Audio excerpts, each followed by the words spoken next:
guys. Yan. Rectification dito sa flood control namin. Yan. Kami nagre-rectify yan. Para takpan naman yan ang ating stock ng ating flood control.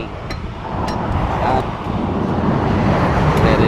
Nagre-rectify tayo para walang masabi ang ating mamo. Yan. Gapo naman yan, bilad sa expose sa araw.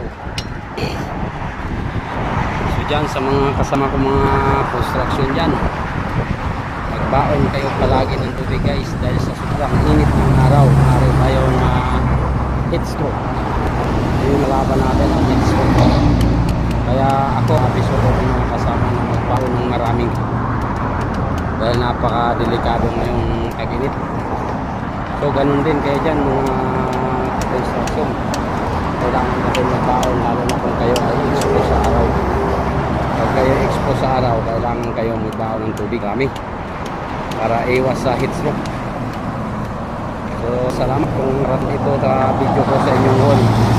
Please pakishare at pakipollow na lang guys, at pakicomment na kung ano yung nakikita, ano yung nakikita nyo dapat nyo sabihin nyo lang at mabago ko kailangan baguhin. Ayan, yan ating kasama guys. So yan siya ang tatapal ng mga butas. Yan ang kanyang tinatapal, ano yan, epoxy, concrete epoxy. Yan o, tatapal yan sa mga butas-butas para yung bakal na nakalabas o mga tie wire pinagtalian matakpan at hindi kalawangin. Kasi pag kinalawang yan, so ano yan doon sa main bar nya.